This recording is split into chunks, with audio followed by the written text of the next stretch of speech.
Get Your Kicks on Route 66, is one of the most recorded songs in the American playbook. But it's not the only way we remember this highway. This highway was the title of a 1960s television show. It was the setting for the cars in that Disney movie Cars from 2006. This highway has been called America's Main Street. It has been called the Mother Road. People travel from all over the world just to drive Route 66. But why? What is it about this highway? All right, let's start with a quiz question, and I will read this out loud in case you can't see the screen from where you are. Feel free to guess. There's no grades. All right. True or false? Route 66 was the first long distance highway in the United States. What do you think? Gonna guess? I hear some good guesses. The correct answer is false. In fact, the Lincoln Highway, which you see here, predates Route 66 by at least a decade. The Lincoln Highway connects New York to San Francisco. Even the Dixie Highway, which goes northwest, was begun about 1912. Route 66 did not come into being until 1926. So what did this highway do? I mean, it was not the first. It was never the most heavily traveled. It was never even, I'm sorry. It was never the most heavily traveled, but this is the one that we write songs about and name television shows at. Well, let's start at the very beginning. Let's start with what is Route 66. Route 66 is a highway that connected Chicago to Los Angeles, cutting through 8 states. It cuts through a very tiny piece of Kansas and 3 different time zones. It came into being largely as the brainchild of this guy, Cyrus Avery of Tulsa, Oklahoma. He was a businessman in Tulsa, and he was chair of the Oklahoma Highway Commission, so he knew a lot about local roads. He was joined by John Woodruff of Springfield, Missouri, also a businessman, an investor in Springfield. They were the initial ones to envision a highway between Chicago and Los Angeles and start lobbying for it. And keep in mind, in 1926, to be a city with a highway nearby was a major perk. Intercity highways connecting one city to another, they had been considered unnecessary luxuries for a long time. But this would be great for their cities. It would let rural, isolated farmers have easy access to roads that could get their agricultural products to market quickly and to the great transportation networks.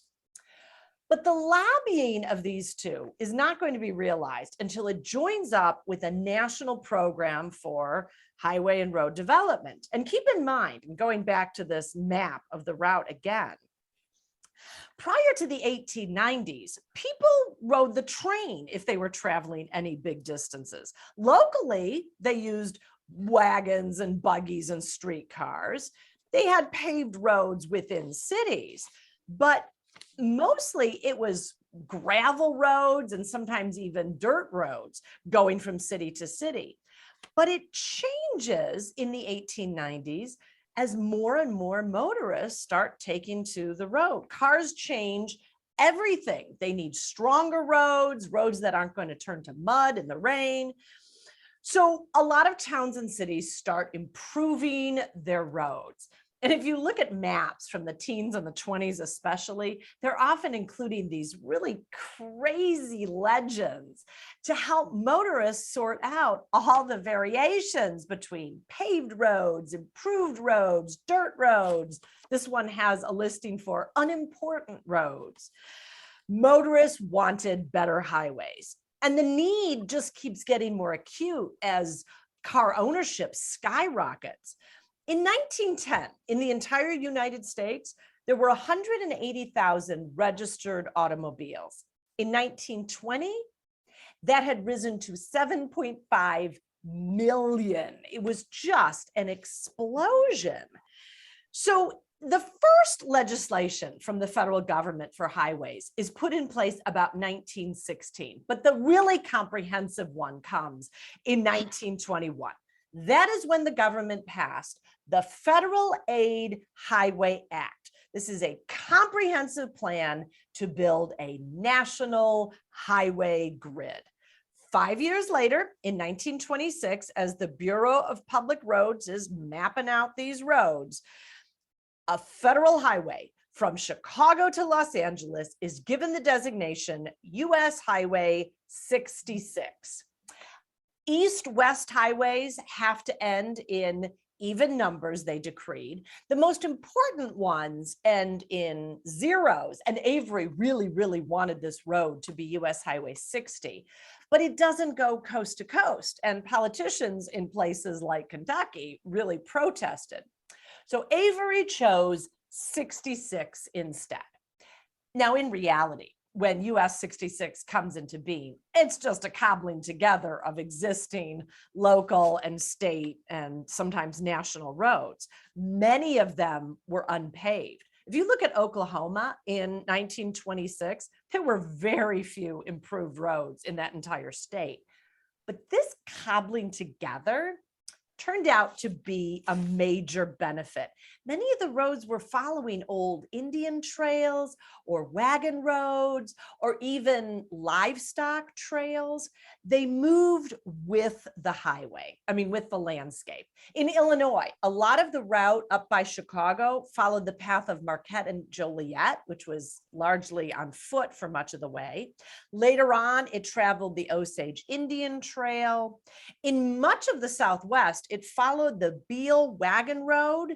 This was set up by a guy named Beale in 1957 as a military road, largely following the 35th parallel.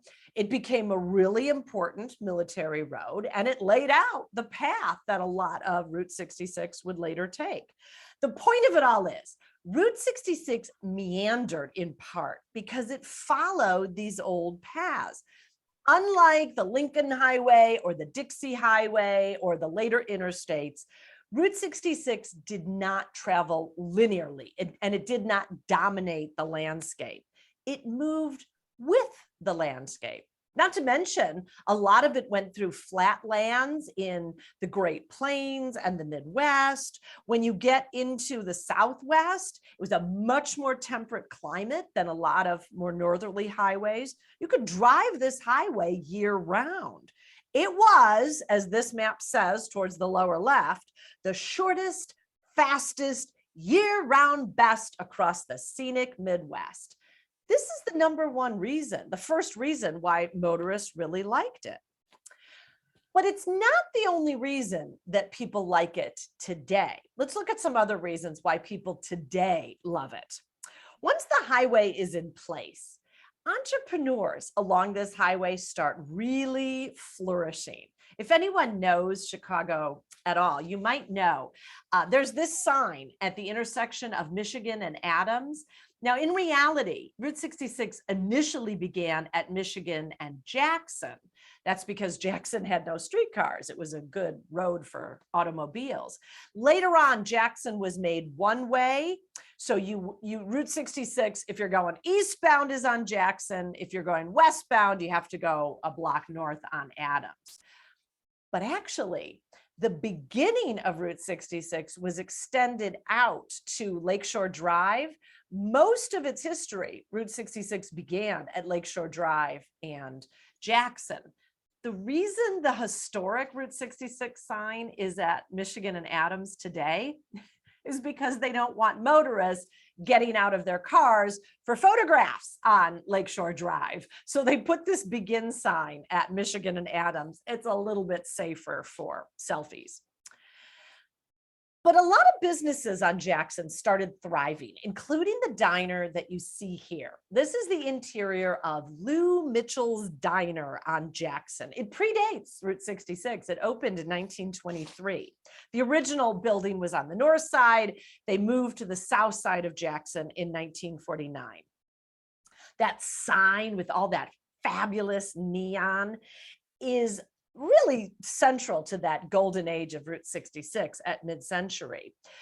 But for my purposes, what matters about Lou Mitchell's is it's a really important reminder that diners like this were originally family owned and family operated.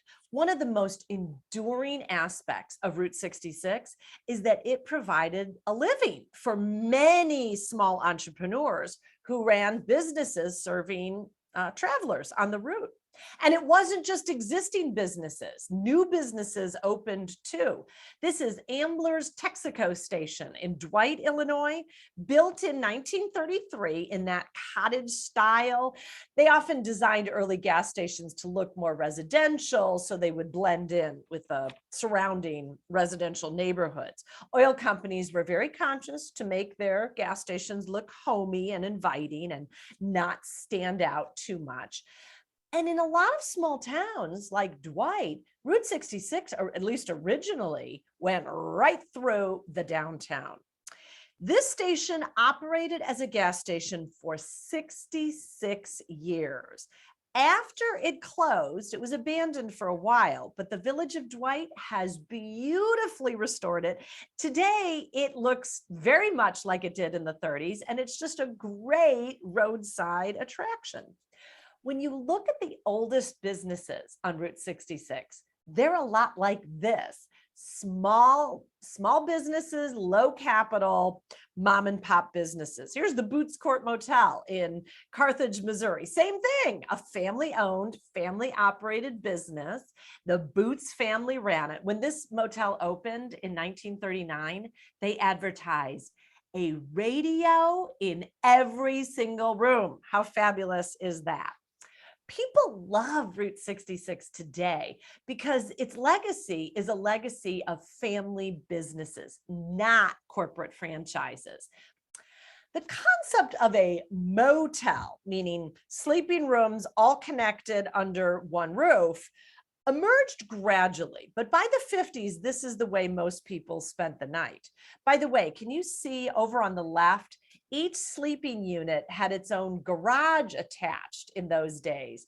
Many motels were built this way. A lot of those garages eventually were converted to more sleeping units because why bother? But some of them remain. And here's a good example. The Blue Swallow in Tucumcari, New Mexico. This began operating in 1940. It is still in business and it even still has those garages. The Blue Swallow is a great example of how different travel was in that era. The Blue Swallow was run for many years by the Redmond family, Lillian Redmond and her husband.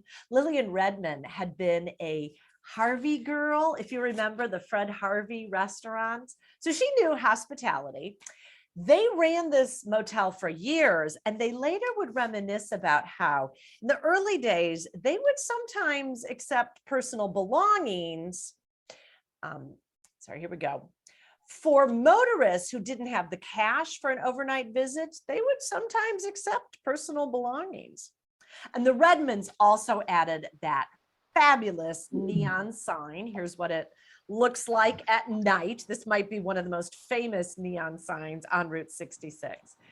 Big, colorful neon signs were not only common in the 40s, 50s, 60s, they were a really important way to help independent businesses attract the attention of customers and, of course, advertise amenities. The Blue Swallow has TV. And can you see in the green over on the right, 100% refrigerated air.